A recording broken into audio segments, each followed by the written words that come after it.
Queridos, a paz do Senhor, olha novamente eu aqui, Rogério Santos, em mais um vídeo para você. E lembrando para você que ainda não se inscreveu, se inscreva no nosso canal, ative as notificações e fique atento, tem novidade aí chegando para você. Em mais um vídeo vamos falar alguns motivos do porquê eu devo ler a Bíblia. Qual motivo eu teria? Vamos lá? Fique atento!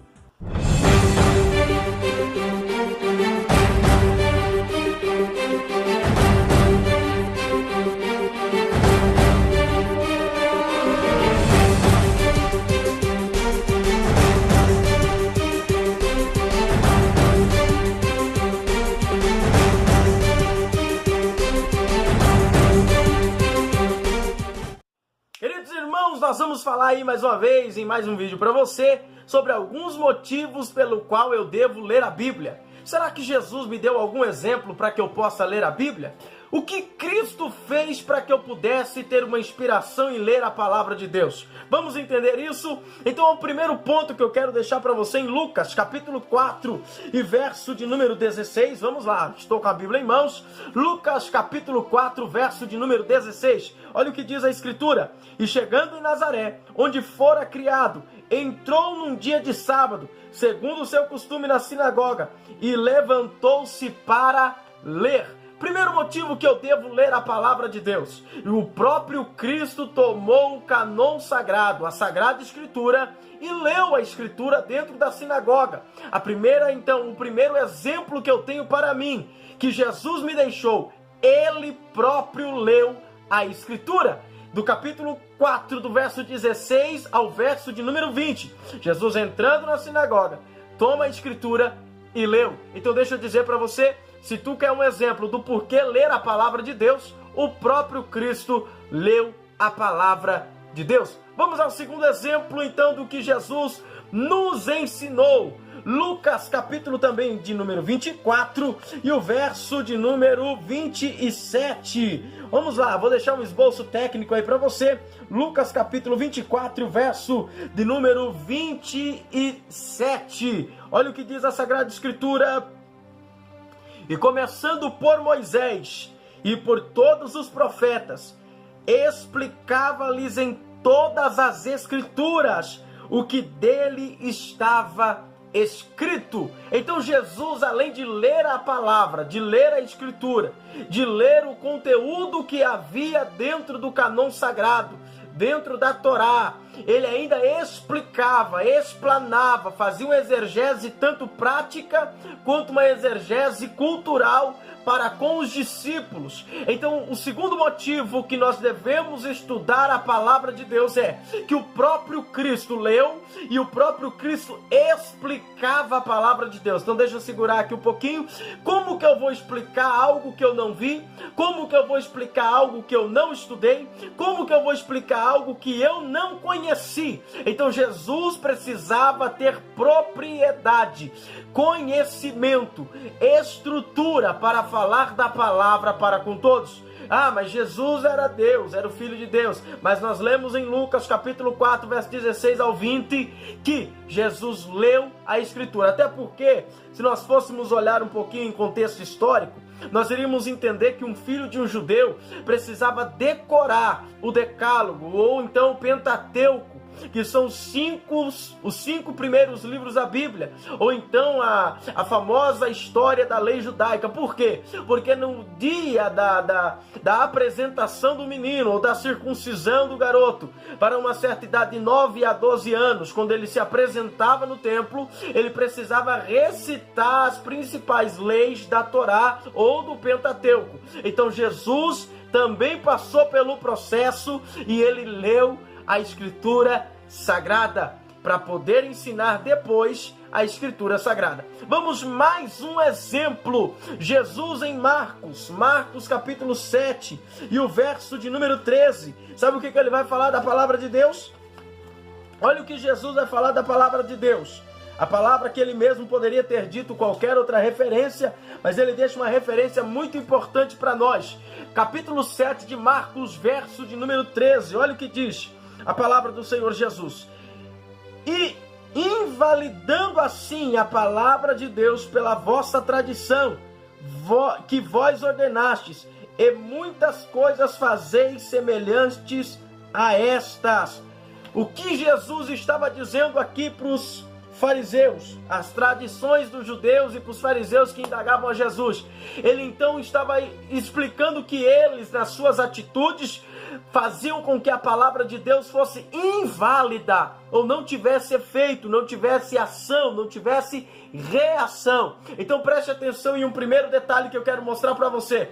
Jesus chama a Escritura de palavra de Deus. Então quando você ler a Bíblia, entenda que você está lendo a Bíblia, que é a sacrossanta palavra de Deus. O próprio Cristo chamou a Bíblia, a Sagrada Escritura, de palavra de Deus. Mas um ponto essencial, Lucas, capítulo de número 24. Vamos lá para mais uma leitura para a gente ser edificado pela palavra. Irmãos, nós gostamos muito de pregar a palavra na palavra. Nós estamos vivendo um certo contexto aí, uma certa dificuldade em perceber que as mensagens estão deixando de conter a essência da palavra, né? Temos tantas coisas e a palavra tem ficado ao léu. Então venha comigo, Lucas capítulo 24, verso de número 44. Olha o que Jesus fala aqui. Olha lá. E disse-lhe: são estas as palavras que vos disse, estando ainda convosco, que convinha que se cumprisse tudo o que de mim estava escrito na lei de Moisés, nos profetas e nos salmos. Olha lá, Jesus aprova as Escrituras. Jesus está dizendo, tudo aquilo que está escrito lá atrás está se cumprindo agora. Tudo aquilo que foi dito lá atrás está se cumprindo hoje. Jesus está aprovando o que a palavra escreveu a respeito dele. Deixa eu te dizer uma coisa. Se você está pautado na palavra, você não precisa validar Deus. Você não precisa dar garantia a Deus. Você não precisa querer colocar ponto de interrogação na cabeça de alguém colocando você como validade para Deus. Porque quem validou a nossa vida foi Deus e não nós que validamos Deus pela nossa vida. Então o que acontece? Você não precisa usar frases de efeito para que alguém creia na tua mensagem. Você só prega a mensagem e a mensagem surte o efeito para que a fé venha pelo ouvir e ouvir a palavra de Deus. Porque a própria palavra tem a garantia que ela é a palavra de Deus. Vamos para mais um exemplo. João, capítulo 17 e o verso 17, texto muito conhecido. Poderia citá-lo, mas vou lê-lo junto com vocês. Olhe bem, vou colocar a referência aí embaixo para você acompanhar. 17. Santifica-os na tua verdade. A tua palavra é a verdade. O que Jesus está dizendo? Que a palavra de Deus é verdade. Irmãos, tem tanta gente colocando histórias, colocando alegorias e dizendo que não foi, que agora o Espírito me sopra ao coração e me faz lembrar, porque o texto bíblico diz que é Ele que nos faz lembrar, que uma certa senhora foi indagada um dia dizendo assim, que o período em que o povo de Israel atravessa o Mar Vermelho, não houve a abertura do Mar Vermelho, mas foi um período em que a maré do mar se abaixou tanto que o povo pôde passar com as águas pelos artérios ou pelos tornozelos. Queira lá entender como você conhece essa aplicação. E eles passaram e saíram do outro lado. A velhinha olhou para aquele moço que tinha dito isso, se intitulava teólogo, e disse assim, então o milagre foi maior, senhor. E ele respondeu, por quê? Falou, se eles passaram com a água pelo tornozelo, o milagre foi maior, porque Deus matou um exército egípcio numa água pelo tornozelo, todo mundo afogado. Imagina o tamanho do milagre que o nosso Deus faz. Então imagine, essa palavra é verdade, indiferente do que queiram explicar e dizer por aí, a palavra de Deus é a verdade. Vamos para mais uma para a gente continuar aqui aprendendo mais alguma coisa. Lucas capítulo 18, verso de número 31. Vamos lá. Lucas capítulo 18, verso de número 31. Vamos entender o que diz aqui. Ó, verso 31. E, tomando consigo os 12, disse-lhes, eis que subimos a Jerusalém, e se cumprirá no Filho do Homem tudo o que foi dito pelos profetas. Jesus viveu de acordo às Escrituras. Ou seja, lá no livro de Isaías, vai dizer que Jesus veio para fazer aquilo que era a vontade do Pai. Ele veio no capítulo 61, a dizer que o Espírito do Senhor estava sobre mim, que me ungiu para pregoar novidade de vida, libertar os cativos, curar os enfermos e tararará, né? Então o que acontece aqui, irmãos? Jesus estava vivendo e convivendo com aquilo que a palavra prescreveu sobre ele. A palavra prescreveu sobre ele algo e ele simplesmente viveu aquilo que estava prescrito pela palavra. Então entenda, Jesus não veio contrariar a mensagem do reino de Deus. Jesus não veio desconstruir a mensagem do reino de Deus. Jesus não veio tentar aludir uma outra mensagem do reino de Deus. Até porque tem gente dizendo que o Antigo Testamento já não é mais válido. Aí tem gente chamando o Antigo Testamento de velho. Irmão, velho você não usa. Velho você descarta. Você não usa uma roupa velha porque está rasgada, você descarta. Mas você pode usar uma roupa antiga. É muito antiga, mas está em bom estado, você ainda consegue usar. Nós temos uma aliança que é antiga, do Antigo Testamento, e tem muitas coisas lá dentro que é válida, e ainda profecias que nem se cumpriram, que estão dentro da antiga aliança, e temos uma nova aliança que nos permite algumas coisas e nos restringe ainda muitas outras, porque a graça não é de graça. A graça não é algo que você toma dela e você pode fazer o que quer com ela. Não, a graça é, na verdade, um favor imerecido que nós recebemos. Então não abuse da graça, mas use a graça para que você entre no reino de Deus salvo por ela. Entenda isso. Jesus viveu de acordo com as Escrituras. Então você também tem mais um detalhe.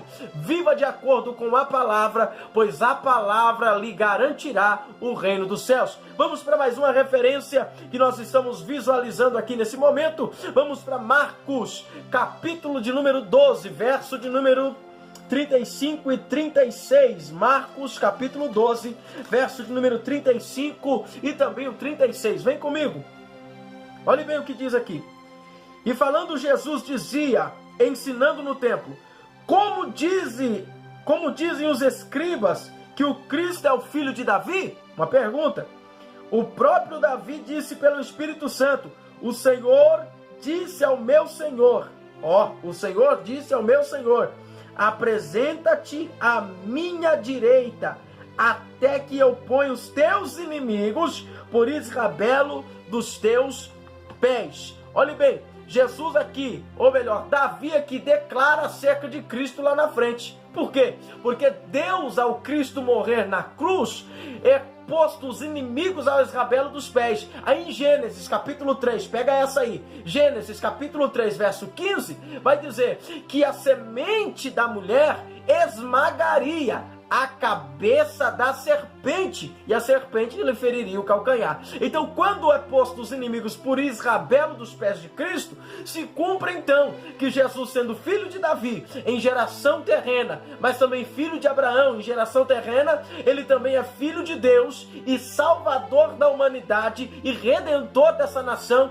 e sendo aqui o que abriu o caminho por poder de adoção. Então Jesus declara que a Escritura lhe dá o poder de ser chamado e ser também o único Filho de Deus que pode esmagar a cabeça da serpente. Vamos para mais uma referência, Mateus capítulo 4, verso de número 9 e também o verso de número 10. Mateus capítulo 4, verso 9 e 10 vai dizer assim a Sagrada Escritura. Olhe bem, disse-lhe, tudo isso te darei, se prostrando me adorares. Olhe bem, então disse-lhe Jesus, vai-te, Satanás, porque está escrito, vou repetir, está escrito, ó glória, ao Senhor teu Deus adorarás, e somente a Ele servirás. Vencer o diabo pela palavra, irmão, não tem outro jeito. Nós estamos em um período de inovações, estamos em um período de novidade, e há uma matéria teológica chamada heresiologia, o estudo das heresias, e a palavra heresia do grego, no literal, na transliteração literal, é novidade. Nós estamos em um período de novidade. É vassoura que varre e expulsa o capeta, é sal grosso que manda o diabo embora, você sabe mais ou menos como é, né? Então vamos deixar pra lá. Mas uma coisa, quer vencer o inimigo, quer vencer a opressão do diabo, quer vencer a possessão demoníaca, é a palavra de Deus. Jesus não expulsou o diabo no momento da tentação do deserto com inovações. Jesus não pegou um pouquinho de areia, jogou para cima e falou, vai embora, Satanás. Não, ele disse, está escrito. Então como nós vencemos a palavra? Pelo poder do nome de Jesus, que pela palavra nos deu autoridade, dizendo, em meu nome expulsarão demônios. Então nós dizemos, está escrito que pelo nome de Jesus os demônios saem e as pessoas são libertas. Então não invente, não tente inovar a tua mensagem, não tente fazer burocracias. Antes, faça pela palavra de Deus. Mais um ponto, e nós já vamos daqui a pouquinho terminar esse vídeo, mas eu quero ainda te dizer mais alguns detalhes. Quer ver mais um? Olhe bem, o Espírito Santo nos faz lembrar a palavra. Quer ver? João 14, 26. Evangelho de João, capítulo 14, verso de número 26. Observe bem, 14, 26 de João. Vai dizer assim, ó. Mas aquele Consolador, ó glória, o Espírito Santo, quem o Pai enviará em meu nome, esse vos ensinará todas as coisas e vos fará lembrar de tudo quanto vos tenho dito. Irmão, deixa eu só fazer uma abertura num assunto aqui. Jesus conviveu com os discípulos durante um período da convocação dos discípulos, ensinou-lhes a palavra, ensinou-lhes os mandamentos, ordenou-lhes algumas coisas, comissionou eles a fazer a obra da evangelização e deu-lhes a eles autoridade pela palavra. Só que posteriormente, após a morte, ressurreição e ascensão de Cristo, Jesus não esteve mais com eles, ensinando, falando. Aí em Atos capítulo 2 nós vemos o derramamento literal do Espírito, não é mais agora parcial, é o derramamento literal e também mundial, vamos dizer, mundial e coletivo do Espírito sobre uma quantidade de pessoas e até nós que estamos aqui, porque a promessa diz respeito a nós e a todos quantos a promessa alcançar. Então o que acontece? Jesus não está do teu lado aí falando, olha, a trave e tal, olha lá o defeito do irmão, ou olha aquilo, bem-aventuração. Não, Jesus já disse, está relatado na Bíblia, na Sagrada Escritura. Jesus não vai aparecer para você escrever num quadro, olha, estou te dizendo aqui. Não, isso não vai acontecer. Mas como que o Espírito te fará lembrar as palavras que Jesus disse? Se você ler a palavra de Deus. Porque se você ler, a tua mente pode até se esquecer, mas no momento em que você precisar, o Espírito Santo te fará lembrar e você será livre da opressão, porque o Espírito te dará poder na palavra. Oh glória! Parou para pensar?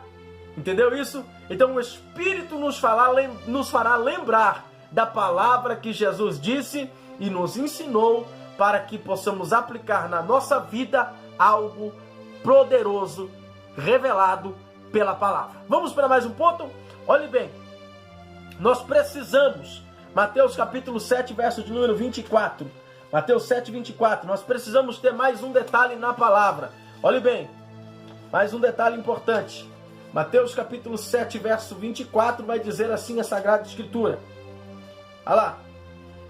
Todo aquele, pois, que escuta as minhas palavras e as pratica, assemelhá-lo-ei ao homem prudente que edificou sua casa sobre a rocha.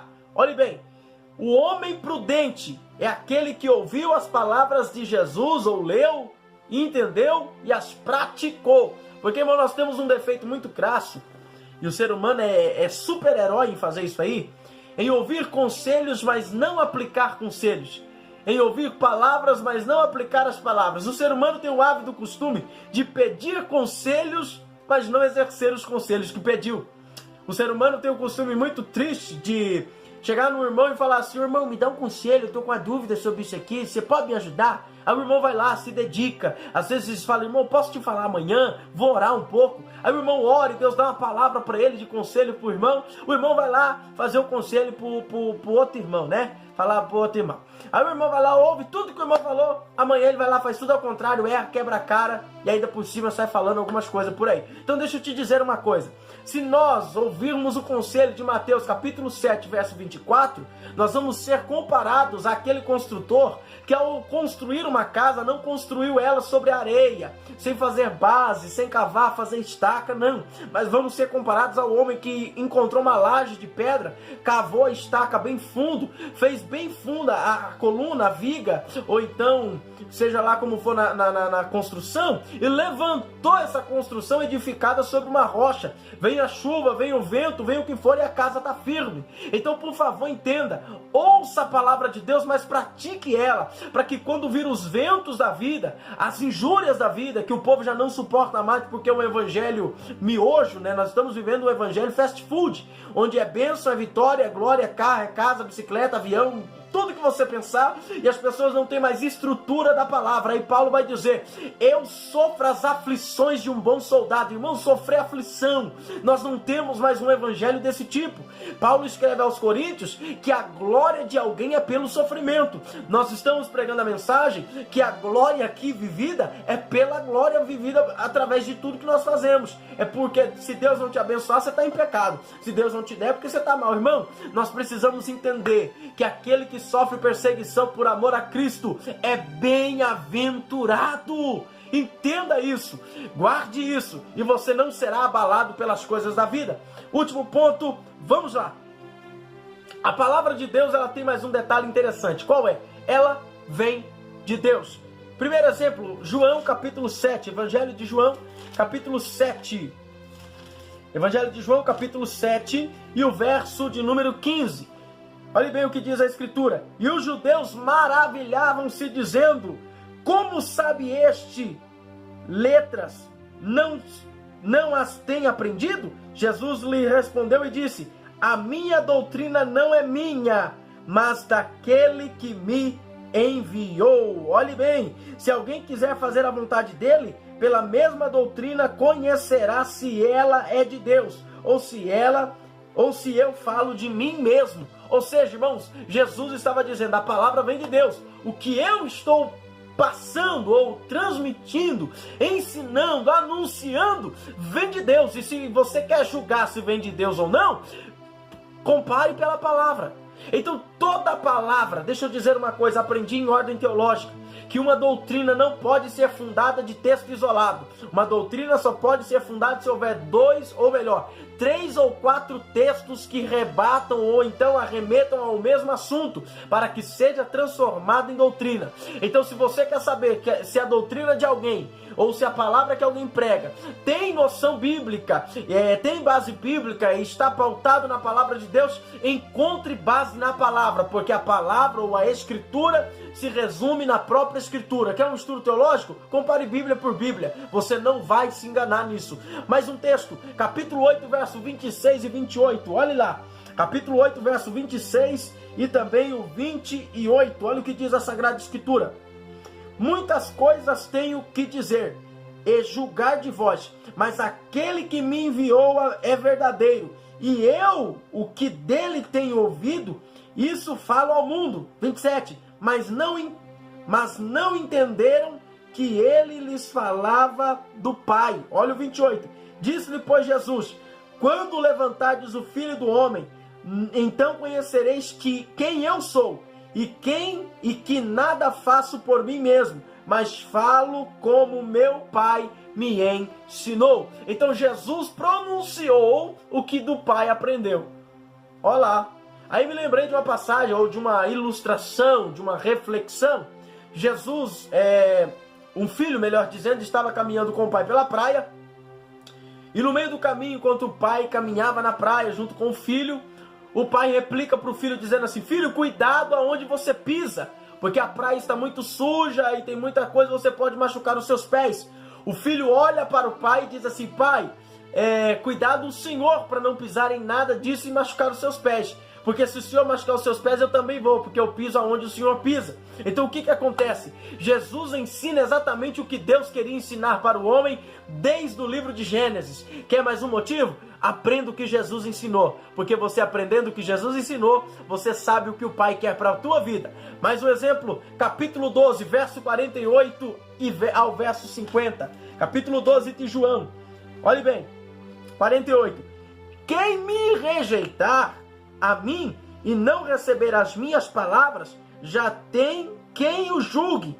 A palavra que tenho falado, ó glória, essa há de julgar no último dia. Primeiro ponto, a palavra também será juiz. Quer ver um exemplo? Porque o ladrão é condenado para ser preso na Constituição. Porque exatamente a Constituição brasileira, ou qualquer Constituição do mundo, que eu acho, proíbe o roubo, o furto, aquele que é larápio, ladrão, usurpador. Então a Constituição condena. Nós temos como cristãos, como os crentes em Jesus Cristo, como a igreja que quer morar no céu, nós temos uma constituição religiosa. E não estou dizendo da constituição da CGADB, da constituição da Igreja Batista, da Igreja Luterana, da Igreja Católica. Não estou dizendo de denominações religiosas. Estou dizendo de pauta, de constituição escrita, pautada, carimbada, reconhecida, assinada e confirmada. Estou dizendo da palavra de Deus. Esta Constituição aqui, no último dia, também será juiz sobre as nossas atitudes. Então guarde isso. Essa palavra também nos julgará diante daquilo que fizemos na terra. Vamos para o próximo versículo. Olha lá. Porque eu não tenho falado de mim mesmo, mas o Pai que me enviou, Ele me deu mandamento sobre o que hei de dizer e sobre o que hei de falar. Então foi mandado por Deus. E está mandado como? Aqui, irmão. Está na Torá. Está no Antigo Testamento. Está aqui na antiga aliança. Está tudo escrito, pautado aqui dentro. Você pode pesquisar, você vai ver. Verso 50. E sei que o seu mandamento é vida eterna. Olhe bem. Assim que o que eu falo como o Pai me tem dito. Olhe bem, o desejo de Deus no Antigo Testamento sempre foi salvar o homem da perdição e garantir para ele a vida eterna. O desejo de Deus no Antigo Testamento foi sempre levar o homem da perdição e garantir ao homem a vida eterna. Quer ver um exemplo? Elias se apresenta no altar diante de Jezabel e Acabe, naquela situação dos profetas de Jezabel e Acabe, 450 profetas de cada um, dá 850 profetas. Elias vai pregar o evangelho. Por que andais e costeais em dois pensamentos? Olhe bem, Elias prega um evangelho de arrependimento. Arrependei-vos e servi-vos a Deus, ou servi a Baal. Elias estava dizendo, ou escolhei a vida, ou escolhe a morte. No entanto, que no final daquele sacrifício, Elias mata a espada dos profetas de Baal. O que acontece? Deus, em sua Sagrada Escritura, Ele sempre nos apresentou a vida eterna. Ele sempre nos deu a chance de sermos redimidos para viver eternamente. E o que o homem escolheu? Em Gênesis capítulo 5, Deus vai falar, o meu espírito não mais contenderá com o homem. Olhe bem, Deus estava em todo o tempo pregando para o homem o arrependimento de pecados. Em todo o tempo Deus estava anunciando a conversão dos maus caminhos. Em todo o tempo Deus estava anunciando que havia algo melhor e maior para Israel, para Jerusalém, para toda a terra. Porém o homem não entendeu a mensagem de Deus e precisou Jesus vir, morrer na cruz do Calvário e mostrar aos homens de forma aberta, de forma desvendada, de forma que o véu não tampasse a visão, para que o homem entendesse que ele tem o desejo, que Deus tem o desejo, que nós vivamos eternamente na presença dele. Último texto para essa reflexão, Evangelho ainda de João, capítulo 14, verso 10, vai dizer assim a Sagrada Escritura. Olhe bem, não crês tu que estou no Pai e que o Pai está em mim? As palavras que eu vos digo não as digo de mim mesmo, mas o Pai que está em mim é quem faz as obras. Olá, irmão. Jesus não falou dele, falou do Pai. Eu vou ler o próximo. Olha o 11. Crê-me que estou no Pai e que o Pai está em mim? Crede-me. crede-me, ao menos por causa das mesmas obras. Que obras? Que obras, irmãos? Que obras? Aquilo que Jesus fazia no Novo Testamento, como Jesus, alguém fez no Antigo. Não, isso não aconteceu, é mentira. Jesus ressuscita Lázaro após o 4º dia de morto. Eliseu ressuscita o filho da mulher que ele profetizou que ia nascer. Jesus faz a multiplicação do pão e peixe. Se eu não me engano, Elias vai lá e tem veneno na panela, ele joga farinha e todo mundo se alimenta. Tá vendo, irmão? Moisés abre o mar, Jesus anda sobre as águas. Então, os sinais que Jesus está mostrando aqui pela palavra, ele está dizendo, crê, porque eu estou fazendo aquilo que já foi feito, mas agora com uma autoridade maior. Porque Jesus, ele é o Filho de Deus. Então vem cá, entenda comigo. Jesus, sendo Filho de Deus, ele faz esses milagres por quê? Porque ele é o Filho de Deus. Então você quer motivos para ler a Bíblia? Primeiro, Jesus leu. Segundo, Jesus ensinou. Terceiro, Jesus afirma, atesta e confirma que a palavra é de Deus. Quarto, Jesus cumpriu tudo que está escrito na Escritura. Quinto, Jesus operava segundo a palavra, vivia segundo a palavra. Tem vários aí, você vai ver o vídeo, você vai encontrar esses motivos. E outra coisa, vou deixar as referências ali na descrição desse vídeo. Você procura, analisa, deixa seu comentário, você vai ter aí e-mail para contactuar. E Deus sempre vai falar contigo. Lembre-se, Jesus se posicionou em questão da palavra, e nós como igreja nos posicionemos em questão à palavra e em questão da igreja para realmente sermos aprovados por Deus, porque o próprio Cristo disse, todo aquele que me negar diante dos homens, eu negarei diante de meu Pai. Mas aquele que está aqui, servindo a Jesus, adorando a Ele, exaltando a Ele, indiferente das perseguições, ele também será aceito diante de Deus e guardado por Ele. Querido, que Deus te abençoe, faça a sua parte aí pela gente, se inscreva no nosso canal, deixe o seu like, deixe o seu comentário, sua opinião para temas aí pra gente debater aqui no YouTube e até mesmo postar vídeos com mais temas variados. E Deus tem uma palavra sempre pro teu coração. Sou eu, o presbítero Rogério Santos, mandando um abraço pra você.